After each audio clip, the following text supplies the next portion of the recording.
છૂટાય નહીં, એ તો સામે આવે ને કરેલું હોય એટલું જ ભાગ્યમાં લખ્યું એટલું જ મળે, એનાથી વધારે જરૂરી નથી કે ભાગ્યમાં લખ્યું હોય એટલું જ મળે. ઘણીવાર કોઈના આશીર્વાદે પડી જાય, ઘણીવાર ફેરવેલી માળાઓ પડી જાય, ઘણીવાર કરેલી સેવાઓ પડી જાય, ઘણીવાર ગયેલી યાત્રાઓ પડી જાય. એટલે જરૂરી નથી કે કર્મમાં ભાગ્યમાં લખ્યું એટલું જ મળે.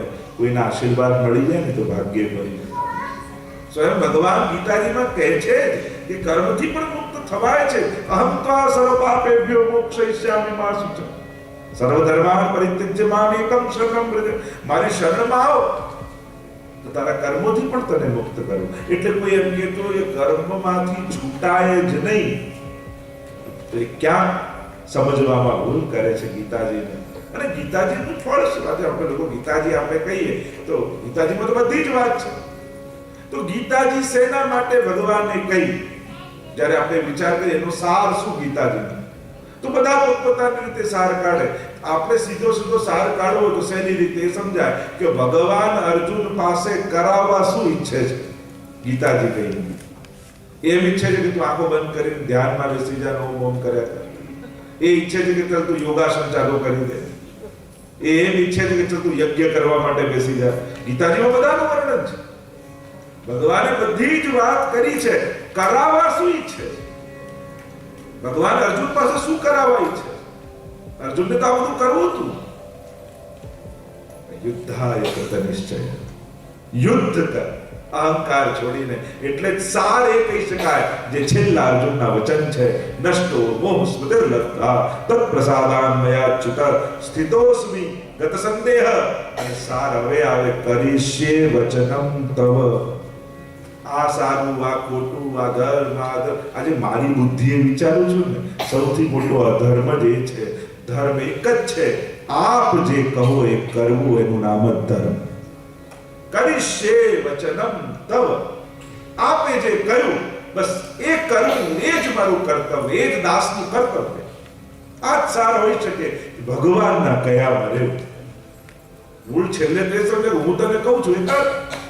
અને અર્જુને કર્યું, એ ગીતાજીનો સાર. બાકી વર્ણન તો ઘણું બધું આવ્યું છે. દવાની દુકાનમાં બધી દવા સારી જ હોય, પણ એ ખવાય નહીં. ખવાય એ જ પ્રિસ્ક્રિપ્શનમાં લખી નાખી હોય. નહીં તો દવા દુકાન લાલવાળી આપો, મને બહુ ગમે છે તો તમે લાલ થઈ જશો ખાસો. બાકી તો બીજું કઈ નહીં થાય. એટલે આમ માંગી દવા ન ખવાય. જે લખી આપ્યું હોય એમ ગુરુ જે પ્રિસ્ક્રિપ્શનમાં લખી આપી એ કરાય, એને શરૂ કરાય. બાકી તો ક્યાંક મેગેઝિનમાં વાંચું, છાપામાં વાંચું, આ મંત્ર બહુ સારો અને કામ થઈ જાય, નામ દે, લોકો મંત્ર ચાલુ કરી દે. તો આ રીતે મંત્ર જાપ ન થાય. એને દીક્ષાનો પ્રકાર તો જે વાત ચર્ચા કરી રહ્યા છે, તો મધુરાધિપતે રખિલમ મધુરમ, એને જે રસમાર્ગ પ્રમાણેની આરાધનાનો પ્રકાર આ પુષ્ટિ ભક્તિમાં બતાવવામાં આવ્યો. શરૂ જ સૌથી પહેલી દ્રષ્ટિ મહાપ્રભુજીની અધર ઉપરની. ભાવાત્મક તો એના ઘણા બધા પ્રકાર છે. ઘણી બધી ચર્ચાઓ મહાપ્રભુજી સુબોધની આદિમાં પણ કરી છે. અધર લોભાત્મક છે. બિંબા ફળની જેમ એની શોભા બતાવવામાં આવી છે. પણ અધર પર કેમ કહી? તો કે આ પુષ્ટિ સૃષ્ટિનું સર્જન જ એ અધર સુધામાંથી છે, એ અધર પરથી છે. આપણે ત્યાં પુષ્ટિ સૃષ્ટિને બે રૂપે માનવામાં આવે છે. એક બિંદુ સૃષ્ટિ અને બીજી નાદ સૃષ્ટિ. આપણે ત્યાં એ વિધાન છે કે જ્યારે ઠાકોરજી વેણુનાદ કર્યો અને જે વેણુનાદ સાંભળીને ગોપીજનો દોડીને આવ્યા, નાદ સાંભળીને જે આવ્યા એ આ વૈષ્ણવી સૃષ્ટિ, નાદ સૃષ્ટિ. અને પ્રભુ વેણુનાદ કરી રહ્યા છે અને એમના અધરમાંથી સુધા બિંદુઓ સરયા અને સ્વામીજીએ ઝીલી લીધા. તો એ બિંદુ સૃષ્ટિ એટલે આપણે ત્યાં વલ્લભકુંજને માનવામાં. તો આ બિંદુ સૃષ્ટિ અને નાદ સૃષ્ટિ, આ બે પ્રકારની પુષ્ટિ સૃષ્ટિ કહેવાય છે. તો આ આધાર પર, કારણ કે ભક્તિની શરૂઆત ચરણારવિંદથી થાય, પણ એની ફળ એ મુખારવિંદમાં છે, એ અધરામૃતમાં છે. ચરણારવિંદથી અધરામૃત સુધીની, અધરામૃત સુધીની યાત્રા એ જ કૃષ્ણ ભક્તિની યાત્રા છે. એટલે ભગવાનમાં સુધા સિવાય પ્રભુ પોતે સુધારૂપ છે. અને એટલા માટે તો વેણુ ગીત, યુગલ ગીતમાં પણ મહાપ્રભુજી સુબોધમાં સમજાવે છે કે પ્રભુ આ વેણુનાદ પણ કરે છે તો સાઉન્ડ તો પાત્ર છે, એ સાઉન્ડના પાત્રમાં પ્રભુ સુધા પધરાવી અને વ્રજભક્તો સુધી મોકલે છે. કારણ કે જ્યાં સુધી ભગવત સુધાનો સંબંધ જીવને નથી થતો ત્યાં સુધી કૃષ્ણ તત્વ રસનો અનુભવ નથી થતો. આ સુધા સંબંધ દ્વારા જ કૃષ્ણ ભક્તિનો અધિકાર, કૃષ્ણ રસનો અધિકાર જીવને પ્રાપ્ત થાય છે. અને એટલા માટે પ્રભુ પ્રત્યેક વ્રજભક્તને પોતાની સુધાનો સંબંધ કરાવે છે. જો આપણે મુસ્લિમાનમાં એટલે કહીએ કે બાકી બધું કરો પણ મહાપ્રભુજીની કૃપા સિવાય આ માર્ગ ફલિત ન થાય, આવું કેમ કહેવામાં આવે? કારણ કે મૂર્તિમંત ભગવત સુધાનું સ્વરૂપ એ શ્રી મહાપ્રભુજીને માનવામાં આવે છે. જેમ આપણે કીર્તનમાં બધાય ચાલે છે, એસી બંસી બાજી બન ઘન में व्याप रही धुनी महामुनिन की समाधि लागी. એવો વેણુનાદ થયો. તો કે એ સમય તો વેણુનાદ થયો, તો હવે એ વેણુનાદને કેમ પામવો, એ વેણુ સુધાને કેમ પામવી? તો કે સૌ અવ લક્ષ્મણ ભટ્ટ ગૃહ દ્વાર. એ જ સુધા આ કલિયુગમાં લક્ષ્મણ ભટ્ટજીના ઘરે પ્રગટ થઈ છે શ્રી મહાપ્રભુ. એટલે સપ્ત શ્લોકીમાં પણ સ્ફુરત કૃષ્ણ પ્રેમામૃત રસ ભરેણા તિ ભરિતા વિહારાન પુરવાણ વ્રજપતિ વિહારાબ્ધિષુ સદા. એમ મૂર્તિમંત સુધાનું સ્વરૂપ શ્રી વલ્લભ છે. તો સુધા સંબંધ ન થાય ત્યાં સુધી ભગવદ રસનો અનુભવ નથી થતો. એટલા માટે વ્રજલીલામાં ઠાકોરજી પ્રત્યેક ભક્તને પોતાની સુધાનો સંબંધ કરાવે. ઠાકોરજી જ્યારે વેણુનાદ કરે ત્યારે લતા પતા ગાયો, આખું વેણુ ગીતમાં જો તમે વર્ણન સાંભળો તો લતા પતા ગાયો, પક્ષીઓ, હરણીઓ આ બધાને સુધા નાદના પાત્રમાં પધરાવીને પ્રભુ પહોંચાડે. અને એ લોકોને ભગવત સુધાનો સંબંધ થાય ત્યારે કૃષ્ણ રસને અનુભવી શકે. તો કે લતા પતા નદીઓ પર્વતોને તો વેણુનાદમાં કર્યું. રાસમાં ગોપીજનોને સુધાનો સંબંધ થયો. છાક લીલામાં સખાઓને સુધાનો સંબંધ થયો. અને જીન નહીં પાયો સુનો રે ભૈયા મેરી હથેરી ચાટ આજ દધી મીઠો મદન. ઠાકોરજી આરોગ્ય હવે દધી અને સખાઓ આવીને કહે કે પ્રભુ તમે બધાને તો દધીને છાસ પીવડાવી, અમે તો રહી ગયા, અમને તો પીવડાવો. ત્યારે ઠાકોરજી કે હવે તો દહીં ખતમ થયું, ના બોલારા કછું ભી કર, हमको તો પીવાનો પડે, અમને તો ખવડાવવું પડશે. અને ઠાકોરજીને યાદ આવ્યું કે હવે પાત્રમાં તો નથી પણ મારા હાથમાં મારું એટલું લાગ્યું છે, મારું અધરામત રૂપી દધી છે, લો મારી હથેળીને ચાટી. અને જ્યારે સખાઓ હથેળીને ચાટે છે ત્યારે પ્રભુની સુધાનો સંબંધ એમને. તો આમ લતા પતા વૃક્ષો ગાયોને સુધાનો સંબંધ થયો. એ રીતે જ રાસમાં ગોપીજનોને થયો. એ રીતે છાક લીલામાં સખાઓને થયો. રહી ગયા નંદ અને યશોદાજી. તો ભાવ એ બતાવ્યો કે જ્યારે ઠાકોરજી નાના હોય 6 દિવસના અને ખેલતા હોય યશોદાજીની ગોદમાં, ત્યારે બાળક નાનું હોય તેના મુખમાંથી લાર બહુ સ્ત્રવે. તો ઠાકોરજીના મુખમાંથી પણ લાર સ્ત્રવતી ઠાકોરજીની અહીંયા ઠોડીની વચ્ચે ખાડો છે અને એમાં આવીને અટકી જાય છે. અને અટકી જાય છે જેટલી ચળકે છે ને, જેને આપણે ચીબુક કહીએ ને, આ ચીબુક બીજું કાંઈ નથી, પ્રભુની સુધાનો ચમકાર છે. અને અહીંયા સુધાસર અટકી જાય. અને જ્યારે યશોદાજીને નંદ બાબા ખેલાવતા હોય લાલનને, ત્યારે એટલું બધું વહાલ ઠાકોરજી પર આવે કે એમને ઠોડી ઉપર નંદ અને યશોદાજી ચુંબન કરે તો એમનો પણ સુધાનો સંબંધ થઈ. એમ વ્રજમાં રહેલા સમસ્ત વ્રજભક્તોને પ્રભુ પોતાની સુધાનો સંબંધ કરાવે ત્યારે પ્રભુના એ માધુર્ય સ્વરૂપનું એમના હૃદયમાં સ્થાપન થાય અને કૃષ્ણ તત્વ રસનો એ અનુભવ કરે છે. કારણ કે કૃષ્ણ કેવળ કોઈ વ્યક્તિનું નામ નથી, એ રસનું નામ છે, એ આનંદનું નામ છે. ખાલી મનુષ્ય આકારે છે, એમાં આનંદ સિવાય બીજું કાંઈ માણસના હાથ પગ આંખ મુખ બધામાં ફરક હોય. દરેક જુદા બનેલા હોય, જુદી રીતે કાર્ય કરતા હોય. ભગવાન જેમ મિશ્રીનો કોઈ ખીલોનો બનાવો તો એના કોઈ પણ ખૂણે કોઈ ફૂલ બનાવ્યું તો એને ડાળી, એના પત્તા અને એની પાંખડીઓ ત્રણેયમાં મિશ્રી સિવાય બીજું કાંઈ ન હોય. કારણ કે ચાસણીનું તમે બનાવ્યું છે. એમ જ કૃષ્ણ તત્વમાં કૃષ્ણ રસ સિવાય બીજું કાંઈ.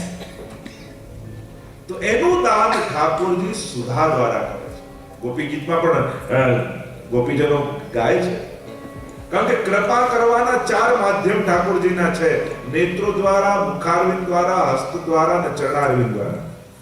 આ 4 માધ્યમ થકી ઠાકોરજી કૃપા કરે છે, પોતાના આનંદનું દાન કરે છે. તો પહેલા અધરામૃતની ચર્ચા કરી, અધરમ મધુરમ. તો અધરામૃત કેવું છે? ન ધરામૃતમ ઇતિ અધરામૃત. કે જે આ ધરાનું લૌકિક નથી એને અધરામૃત કહેવાય.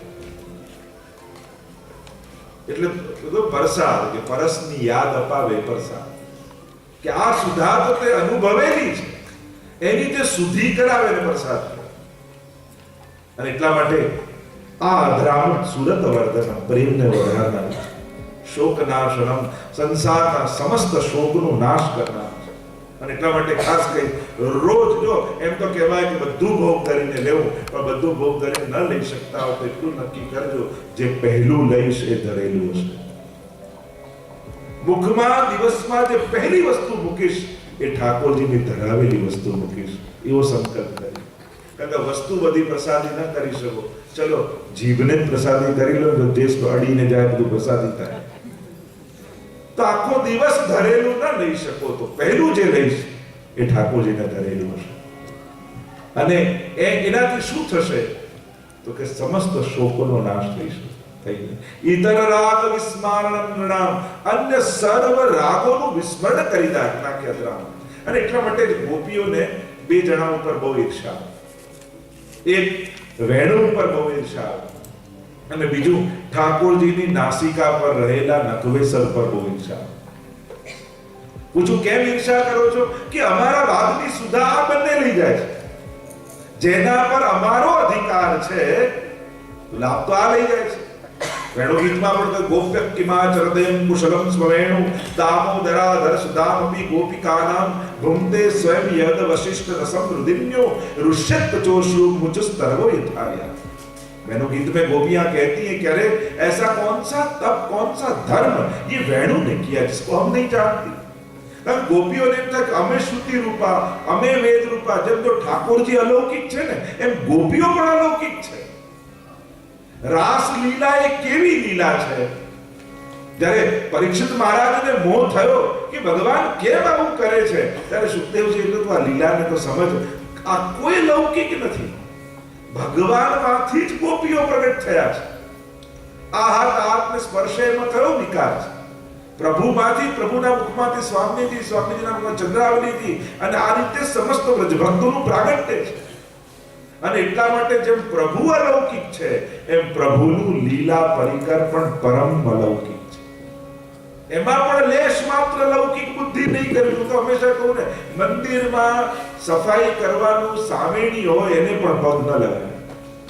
પ્રભુ સંબંધમાં આવતી કોઈ પણ વસ્તુને લૌકિક બુદ્ધિ નહીં જાણે.